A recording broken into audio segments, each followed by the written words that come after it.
का lecture commerce +1 accountancy की class में आपका स्वागत है। जैसा कि आज छठा दिन है बैंक रिकंसिलिएशन स्टेटमेंट का चैप्टर चले हुए, हमने अभी तक किया है कि बैंक रिकंसिलिएशन स्टेटमेंट बनानी है।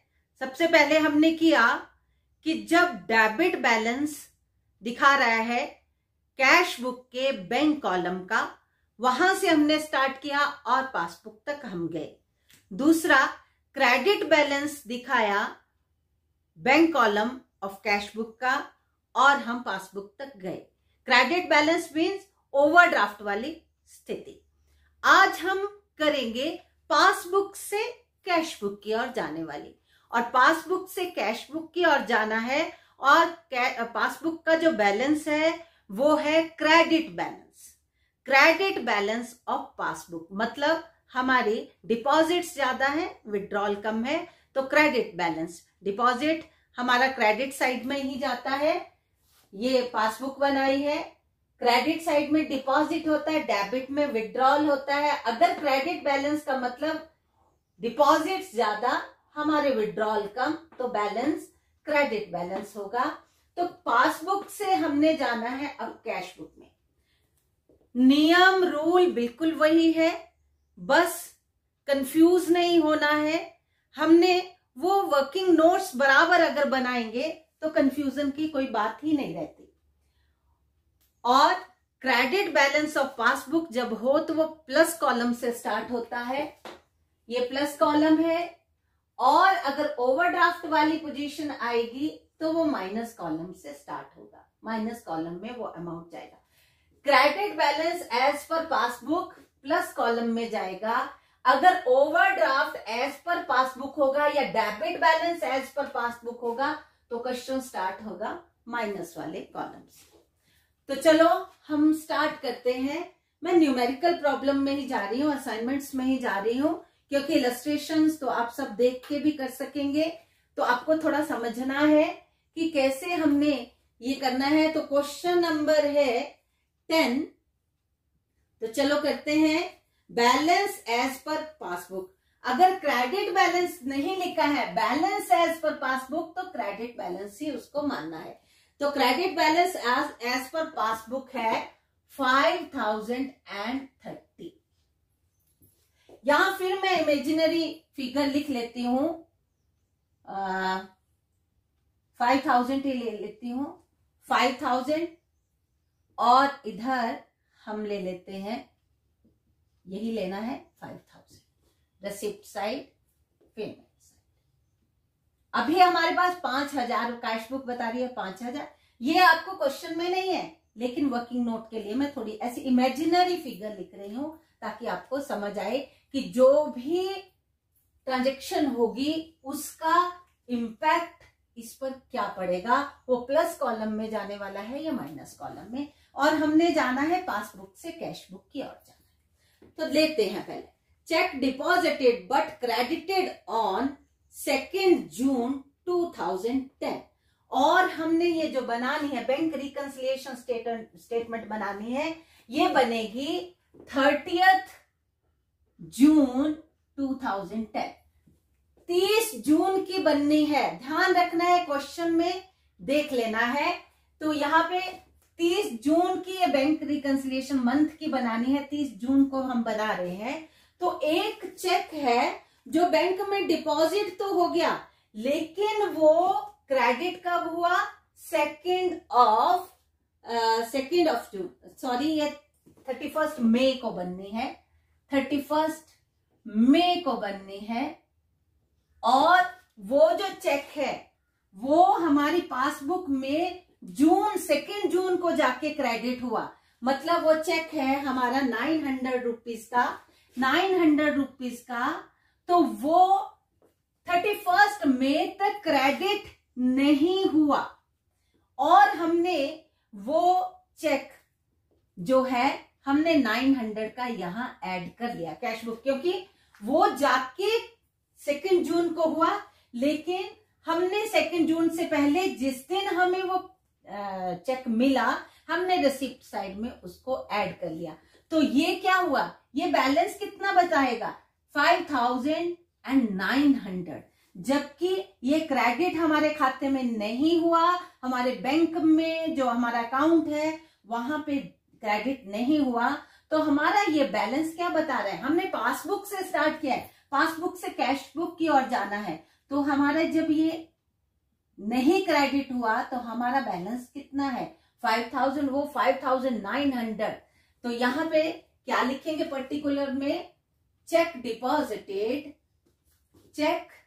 डिपॉजिटेड बट नॉट यट मतलब 31 मई तक वो क्रेडिट नहीं हुआ, बट नॉट येट क्रेडिटेड। तो कम से ज्यादा की ओर जाना पड़ेगा तो हमें प्लस करना पड़ेगा, but not yet credited. Second है cheque issued but not yet presented, cheque issued but not yet presented, यहां पे लिख लेती हूं, but not yet presented, cheque issued but not yet presented. अब देखेंगे चेक इशू, जिसने इशू किया 750 रुपीज का चेक इशू किया और हमने उसको पेमेंट साइड में दिखा दिया, हमने पेमेंट कर दी, लेकिन नॉट येट प्रेजेंटेड यहां क्या बता रहा है 5000 में से 750 की पेमेंट कर रही, तो ये बता रहा है हमारा बैलेंस 4250, जबकि यहाँ प्रेजेंट नहीं हुआ तो पासबुक बता रही है कि 5000 है। ज्यादा से कम की ओर जाएंगे तो माइनस कॉलम में जाएंगे, अमाउंट कितना है, जो चेक का अमाउंट है वही लिखना है, ये वाला बैलेंस वाला नहीं लिखना है, जो अमाउंट होता है। तो ये 750 यहां माइनस कॉलम में चले जाएंगे।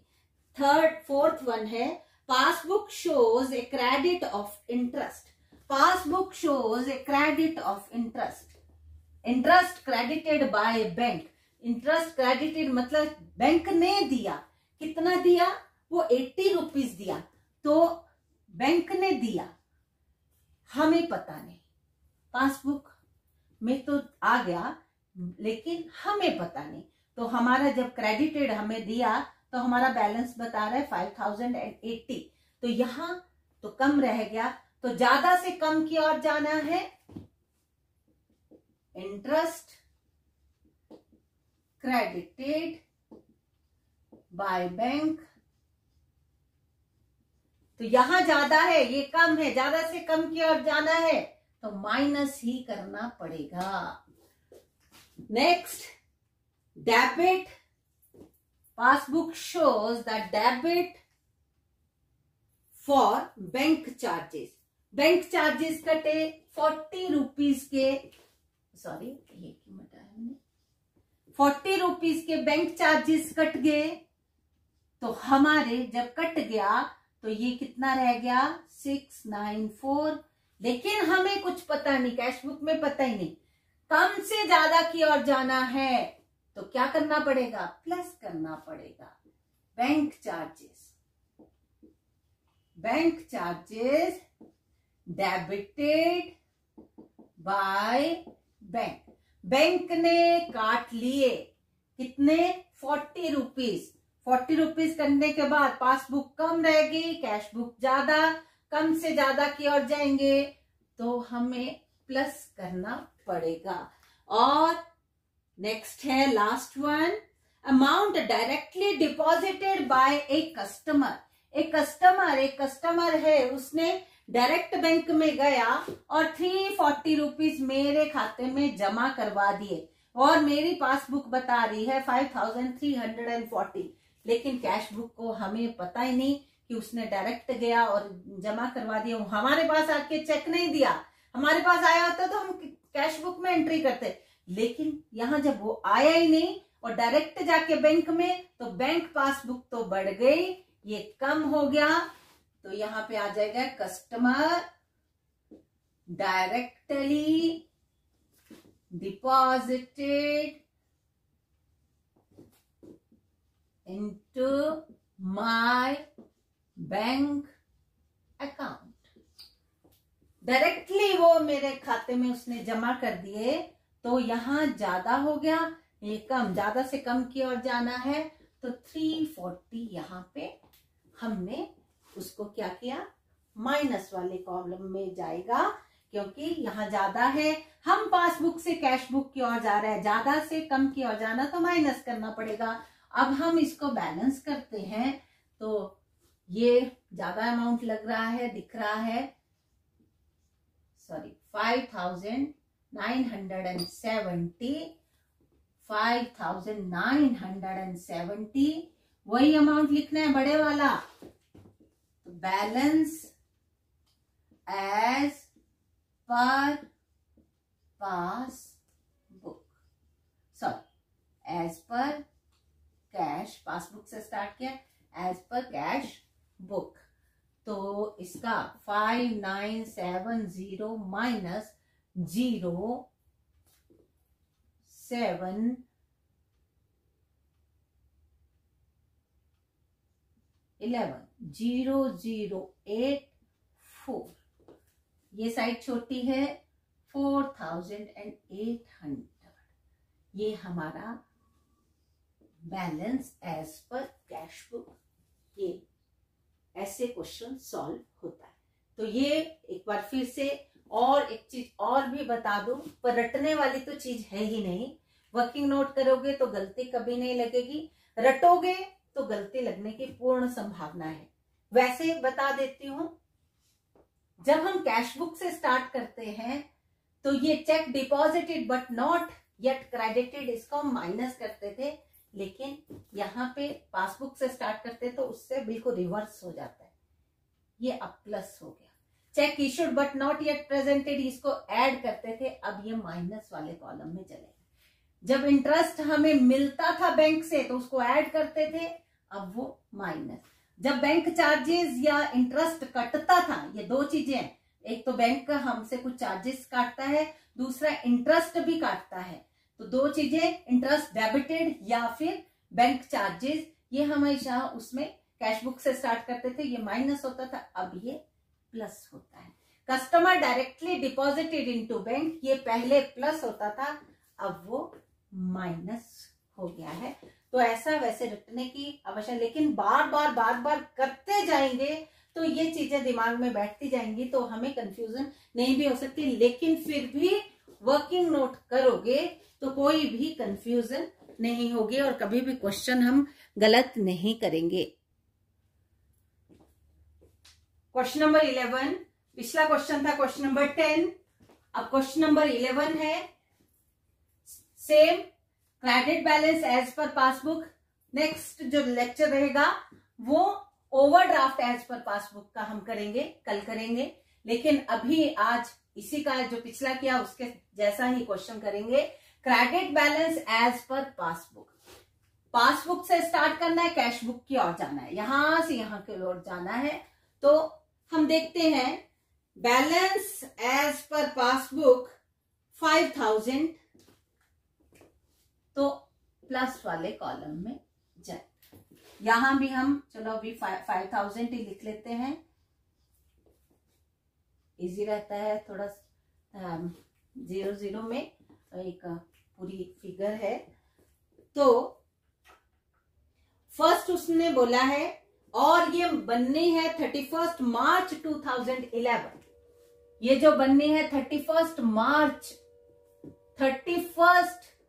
मार्च 2011 की बननी है। तो डेट्स का देखना है कि जो चेक बैंक में दिया वो क्रेडिट किस डेट को हुआ, हम कब तक का बना रहे हैं, इसको जरा ध्यान में रखना होता है। उसी से हम पर्टिकुलर में जो हमने वो बनाना है, लिखना है, नरेशन सी बनानी है, तो वो हम उसके अकॉर्डिंगली ही लिखते हैं।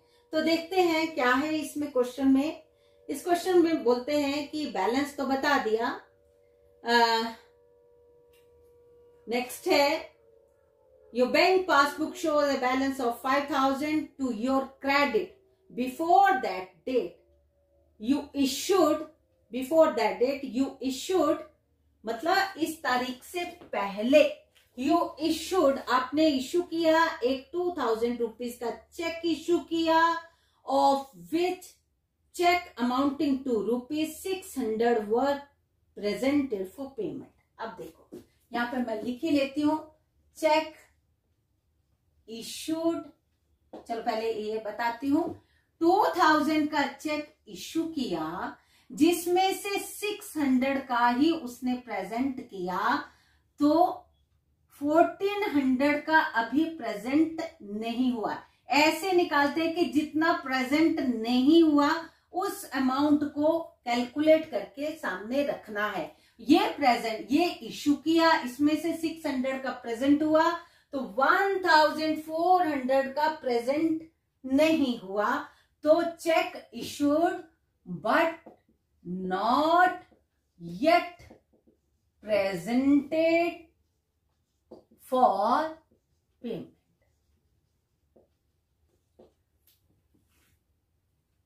Not yet presented for payment, यहां तो 1400 भी हमने पूरा 2000 का 2000 ही हमने कर दिया कि हमने पेमेंट कर दी। 600 की तो यहां से भी होगी, वहां से भी हो चुकी है, लेकिन 1400 की अभी पेमेंट नहीं हुई, जबकि कैश बुक बताता है कि होगी, उसकी भी होगी। तो यहां पे पेमेंट उसने अभी प्रेजेंट ही नहीं किया, तो नहीं। यहां पे कितना अमाउंट बच गया हमारा 3600। यहां क्या बता रहा है, पूरा का पूरा 5000 पूरा का पूरा है। अगर 600 पहले निकाल देना, ये निकल गया, तो ये कितना बच गया 4400। ठीक है, ये यहां मैं इसको पूरा ही कर देती हूं, आपको कंफ्यूजन ना हो। यहां 2000 की पेमेंट कर दी, ये बता रहा है कि 3000, लेकिन अभी ये 1400 का प्रेजेंट नहीं हुआ। कैश बुक बोलती है 600 और 1400 2000 टोटल पेमेंट कर दी, तो उसके हिसाब से बता रहा है कि 3000 है हमारा बैलेंस। लेकिन पासबुक क्या बताती कि अभी हमारा बैलेंस 4400 है, ये 1400 का प्रेजेंट नहीं हुआ। तो क्या हुआ, जितना प्रेजेंट नहीं हुआ, ज्यादा से कम की ओर जाना है तो माइनस करना पड़ेगा। तो कितना माइनस करना पड़ेगा 1400, जो प्रेजेंट नहीं हुआ उसी को, जो प्रेजेंट हो गया सो हो गया, जो नहीं हुआ उसको हम कहां दिखाएंगे, माइनस वाले कॉलम में दिखाएंगे। नेक्स्ट है a cheque of ₹1000 paid by you into the bank on March 30th was not yet credited in passbook। अब ध्यान से सुनना है, देखना है, इसको मैं फिर से इरेज कर रही हूं, जो हो चुका उसको निकाल देते हैं। एक चेक है जो 30th मार्च को हमने बैंक में दिया, 30th मार्च, और हम 31 मार्च की ये बना रहे हैं। 30th मार्च को बैंक में दिया, तो हमारी कैश बुक में हमने वो अमाउंट है 1000 रुपीज का, तो हमने कैश बुक में डाल दिया, 30th मार्च को डाल दिया कि हमारे कैश बुक में एंटर हो गया कि हमारे पास 1000 रुपया आ गया, बट नॉट येट क्रेडिटेड, लेकिन वो बैंक अभी अकाउंट में डला ही नहीं। 30th मार्च को दिया था, लेकिन वो 31 मार्च तक क्रेडिट नहीं हुआ था। ये बता रहा है कि हमारे पास 6000 रुपये, कैश बुक बता रही है, पासबुक बोलते नहीं नहीं नहीं अभी तो 5000 ही है। तो कम से ज्यादा की ओर जब जाएंगे तो क्या होगा, ऐड करेंगे, cheque deposited but not yet credited, but not yet credited. कम से ज्यादा की ओर जाना है तो 1000 हमें ऐड करना पड़ेगा। नेक्स्ट क्या बोलता है, you had also received a cheque of for ₹200 which though entered by you in the bank column of cash book was omitted to be paid into bank. 200 का एक चेक है जो हमने रिसीव किया, जिसको हमने किसमें, कैश बुक में तो ऐड कर दिया, but omitted to be recorded in passbook. जो चेक आया था तो रिसिप्ट साइड में ये, लेकिन एक चेक जो आया था वो omitted to be recorded in passbook. omitted to be recorded मतलब डिपॉजिट कैश पासबुक में वो हुआ ही नहीं, वो 200 रुपीज का हमारे खाते में डले, हम भूल ही गए उसको लिखना। तो ये क्या बोल रहा है, 5200 है हमारे पास, ये बताता है नहीं नहीं अभी तो 5000 है। तो क्या cheque omitted to be recorded in passbook. Passbook में नहीं लिखा तो क्या हुआ, कम से ज्यादा की ओर जाना है तो 200 हमें क्या करना पड़ेगा, ऐड करना पड़ेगा। Next, on 31st March a cheque for ₹500 received by you was paid into bank but the same was omitted to be recorded in cash book। एक और 500 का चेक जो हमने कैश बुक में तो पासबुक में तो लिख लिया है ना, received by you was paid into bank but the same was omitted to be recorded। Bank में तो दे दिया, बैंक में हमारे खाते में जमा भी हो गया 5500, but omitted to be recorded in cash book. यहां 5500, यहां 5000, यहां पासबुक में एंटर हो गया, कैश बुक में नहीं एंटर हो पाया, तो यहां ज्यादा हो गया है बैलेंस, यहां कम है तो ज्यादा से कम किया और तो माइनस में। Check received omitted to be recorded in cash book। in cash book ज्यादा से कम की ओर जाना है, 500 का चेक था तो ये माइनस कॉलम में जाएगा, क्योंकि यहां पासबुक में एंटर हो गया, कैश बुक का बैलेंस कम रहा तो ज्यादा से कम की ओर तो माइनस करेंगे। और नेक्स्ट है, bank gave a credit of ₹90 for interest and debit of ₹20 for bank charges. Bank ने हमें 90 रुपीस इंटरेस्ट दिया, लेकिन हमें कैश बुक में एंट्री नहीं कर पाए क्योंकि हमें पता ही नहीं कि बैंक ने दे दिया। तो बैंक का बैलेंस ज्यादा, कैश बुक का कम, ज्यादा से कम की ओर जाना है तो interest credited by bank, interest credited by bank. Bank ने इंटरेस्ट दिया but not recorded in cash book, हमें पता ही नहीं है तो ज्यादा से कम की ओर तो माइनस करेंगे। Bank charges debited by bank, bank charges काटते हैं bank, debited by bank 20 rupees के काट लिए तो हमारा 0894, हमें यहां पता ही नहीं, हमें तो पता ही नहीं कि 20 रुपये बैंक ने काट लिए, तो हमारा यहाँ पासबुक कम, कैश बुक ज्यादा, तो हमें क्या करना पड़ेगा, ये 20 रुपीज हमें ऐड करने पड़ेंगे। तो ये अब हम इसको बैलेंस करते हैं, तो बैलेंस टोटल देखते हैं 0226 और 6220 6220 09910324 4230 balance as per cash book balance as per cash book 4030 230 है, ये हमेशा याद रखना। और ये अंदर ही लिखते हैं, बहुत सारे बच्चे करने के बाद फाइनल में ऐसा करते हैं बैलेंस एज पर पासबुक, यहाँ बराबर लिख देना लेकिन अमाउंट यहाँ बाहर लिख देना, बिल्कुल रॉन्ग। जैसे बैलेंस सीडी बैलेंस निकालते हैं हम तो कहाँ लिखते हैं, उसी अकाउंट के जो साइड छोटी होती है वहीं पे लिखते हैं। तो ये अमाउंट, तो ऐसे बैंक रिकंसिलिएशन स्टेटमेंट बनती है, balance as per cash book. तो ये आपको, मुझे लगता है अब तो इतने क्वेश्चंस कर लिए तो अब तो दिमाग में भी बैठ चुका होगा कि कैसे हम करते हैं। तो ये थे आपके question number 10 and question number 11। कल हम करेंगे when bank reconciliation statement starts with overdraft of passbook या फिर डेबिट बैलेंस ऑफ पासबुक। तो ये हम कल करेंगे। नमस्कार।